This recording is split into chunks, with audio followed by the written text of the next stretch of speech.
শীতের সকালে ওই যে সূর্যের মিঠে আলোটা যখন গায়ে এসে পড়ে না, এক মুহূর্তের জন্য মনে হয় যেন স্বর্গসুখ পেলাম।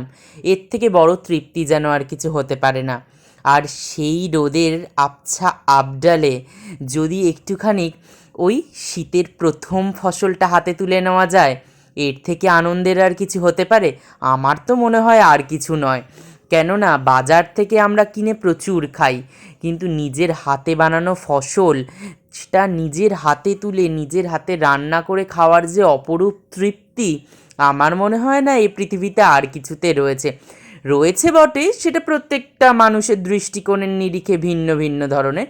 কিন্তু যারা একটু বাগানবিলাসী মানুষ, যারা নিজের হাতে গাছকে পরিচর্যা করতে ভালোবাসে, যারা গাছকে নিজের সন্তান মনে করে, তাদের কাছে এ তৃপ্তির ভার জুড়ি মেলা কিন্তু অন্য রকমই বলতে পারি।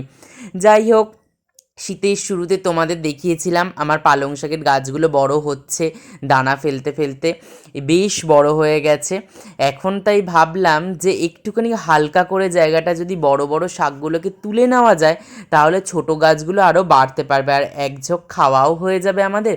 এর মাঝখানে আসলে গাজরের গাছ আছে, তো সেইগুলো একটু বাড়তে কিন্তু অসুবিধা হচ্ছে, তার জন্যই পালং শাকগুলো তুলে নেওয়া। আর এই সিজনের প্রথম পালং শাক আমি রান্না করেছিলাম আলু আর ভুসো চিংড়ি দিয়ে। তোমরা কারা কারা এই সিজনের প্রথম পালং শাক খেয়েছো আর কী দিয়ে খেয়েছো, কমেন্ট সেকশনে কিন্তু জানাতে ভুলো না।